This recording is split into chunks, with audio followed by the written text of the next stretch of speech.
He would become the richest man in history. But before the gold, before the pilgrimage, before the world whispered his name, there was a boy born into a kingdom of sand, rivers, and unyielding ambition. From the sun-scorched lands of West Africa, a boy would rise, shaped by the wealth of his ancestors, the laws of the land, and the whispers of the desert winds. This is the story of Mansa Musa before he became legend. This is Esoistry, hidden history. If you enjoyed uncovering the stories of the past with us, please subscribe, like, and turn on notifications. Every click helps us keep bringing these journeys to life. Now, if you're ready, let's begin. Musa was born into the royal line of Mali, a kingdom already immense, stretching from the Atlantic coast to the edges of the Sahara. His father, a powerful ruler, held both wealth and authority, and his mother taught him the values of faith, discipline, and vision. Even as a boy, Musa witnessed the pulse of the empire. Traders arrived with salt, gold, and ivory. Markets hummed like living veins, connecting villages, towns, and cities. And amidst this flow of riches, Musa began to understand something his elders had long known. Wealth alone is fleeting, but knowledge endures. He watched scribes copy texts, scholars debate in mosque courtyards, and builders etch math and astronomy into stone. These lessons would stay with him for life. As a young prince, Musa's days were a balance of sword drills and scholarly study.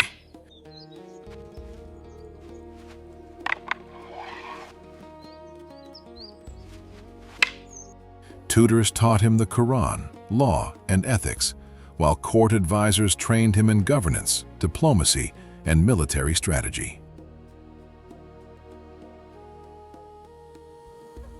He was taught to read the stars, measure the land, and weigh gold with precision. Every lesson was a seed, planted in the mind of a boy who would one day reshape a continent. Even in play, Musa learned responsibility. Carry this with care, my young merchant. Yes, Teacher Musa.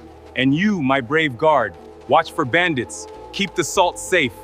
He shadowed his father through the courts, watched disputes resolved with wisdom, and observed how a single gesture of justice, mercy, or generosity could ripple across the empire. Mali was already a titan of trade and culture. Caravans crossed the Sahara, connecting Mali to North Africa and the Mediterranean.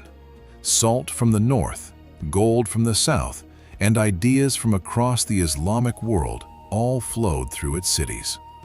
Timbuktu and Gao were hubs of commerce and learning. Scholars debated law, architects designed mosques, and mathematicians charted the stars. Even before Musa's rise, Mali was fertile ground for knowledge. But wealth brings envy. Border skirmishes, rival leaders, and internal disputes were constant threats. The empire required a ruler both wise and bold, someone capable of uniting riches, faith, and intellect. Musa's first real tests came early. Trusted with small regions of the empire, he learned the weight of leadership firsthand. A decision about a market dispute, a stolen caravan, or a drought could mean life or death for thousands. He saw how rulers could lose power not through war, but through neglect or folly. And he realized something crucial. A ruler must wield both gold and wisdom. Without balance, the empire could crumble.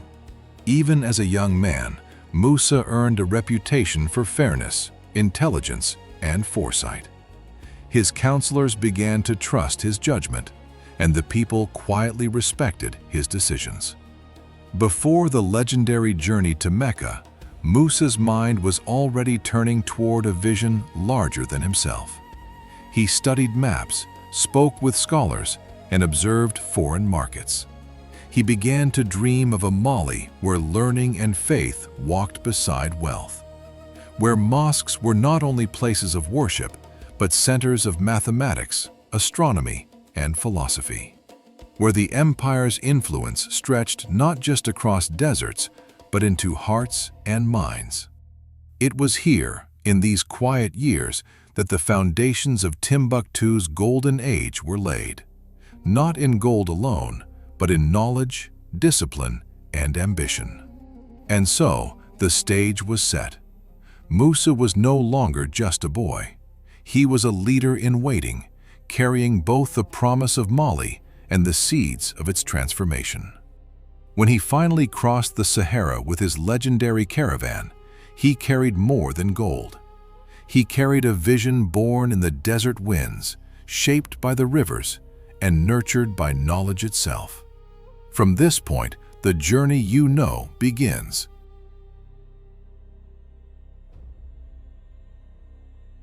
The pilgrimage that would echo across history, the libraries that would illuminate the world, and the legacy of Mansa Musa, sovereign of Mali. And when the time came, the vision he had nurtured in silence began to take form.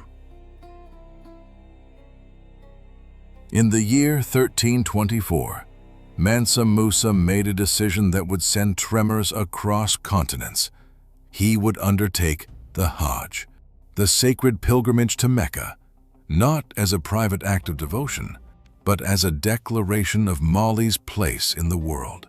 My loyal subjects, scholars, and nobles, I declare my sacred intention. I will embark on the Hajj to Mecca.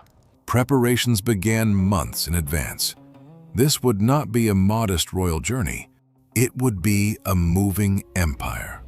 Tens of thousands assembled, attendants, soldiers, merchants, servants. Hundreds of camels were gathered, each one burdened with gold dust and solid ingots. Supplies stretched beyond sight. Banners were stitched. Routes were mapped across unforgiving terrain. And then, the caravan began to move.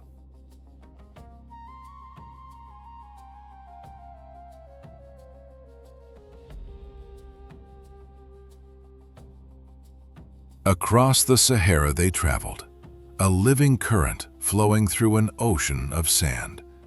From a distance, it must have looked like a golden river cutting across the desert floor. The sun bore down without mercy. Heat shimmered in the air.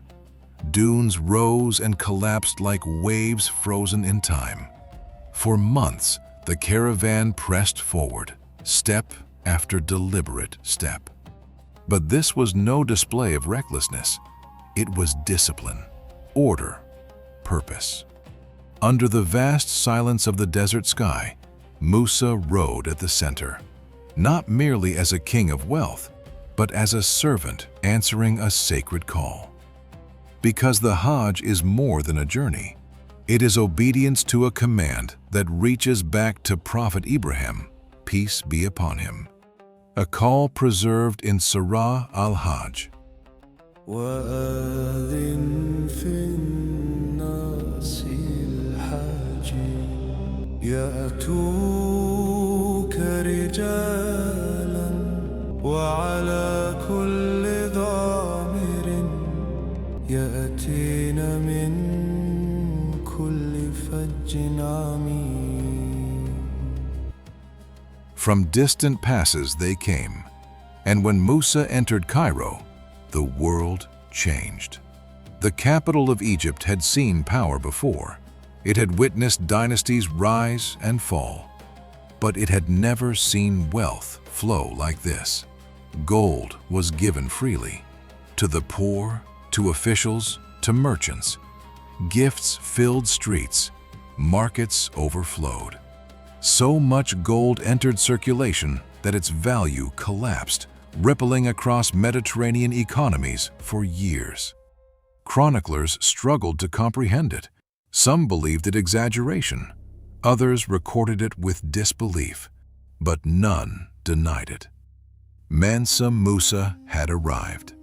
Yet what astonished observers was not only the gold, it was the composure, the generosity, the unwavering rhythm of a ruler who seemed untouched by the spectacle he created. Because Cairo was not the destination. Mecca was. When he finally reached the sacred city, the scale of his caravan faded into insignificance. Before the Kaaba, there is no emperor. There is no richest man in history. There is only submission. Circumambulating the sacred house among thousands of believers, Musa stood shoulder to shoulder with men who possessed nothing. And in that equality, the meaning of power shifted. Gold could build cities, but faith built eternity. And it was after completing the rites that his journey took on a new dimension. Musa did not immediately return home. He traveled farther east. He met scholars whose minds held centuries of accumulated knowledge. He spoke with architects who understood the mathematics of beauty. And what of the libraries in Alexandria? Can such structures be replicated in Timbuktu to house our own knowledge? Stone and mud brick can rise in tiers to house scrolls beyond counting, with cool chambers for the oldest texts. Then let Timbuktu become a library for the world. He encountered jurists, poets, astronomers, men who mapped the heavens and interpreted divine law. What began as pilgrimage transformed into acquisition of intellect. He promised patronage beyond imagining, protection, wealth, stability, in exchange for something greater than treasure. Knowledge. When the caravan finally turned westward once more, it carried more than gold. It carried blueprints, manuscripts, ideas. Back in Mali, the transformation began almost immediately. Timbuktu, already a center of trade, began to evolve into something extraordinary. Scholars arrived from across the Islamic world. Libraries expanded. Debate filled courtyards. Mosques rose from desert earth, blending faith and geometry. Among them stood the great Jingareber Mosque, a structure born from the intellectual exchange Musa had cultivated abroad. Under his rule, Mali did not merely glitter, it illuminated. For 25 years, Musa governed an empire balanced between material wealth and scholarly ambition. His reign became a reference point. Even European cartographers, far removed from West Africa, etched his likeness onto their maps. A crowned figure holding gold, symbolizing abundance they scarcely understood. But they misunderstood his greatest achievement. Because gold was never the destination. It was the instrument. Along the bend of the Niger River, something quieter was unfolding. Scholars wrote, students memorized, manuscripts multiplied. Law, medicine, astronomy, poetry. Over time, knowledge itself became Mali's true currency. Mansa Musa did more than spend gold. He planted the seeds of a civilization that would illuminate the world for centuries. He turned Timbuktu into the beating heart of knowledge, a city where books were more valuable than bars of gold. His name became a legend, a symbol of an Africa that was sophisticated, wealthy, and wise. But as the sun sets on the era of the Lion of Mali, a new sun was already rising in the east. Centuries would pass, conquests would rise, libraries would be hidden, manuscripts would vanish into walls and desert vaults so calm.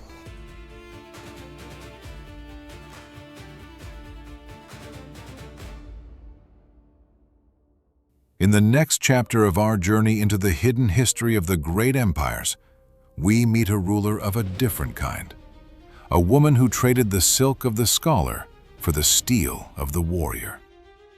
She built walls that still stand. She conquered lands that feared her name. She was the daughter of Nikatau, the legend of Zazzau.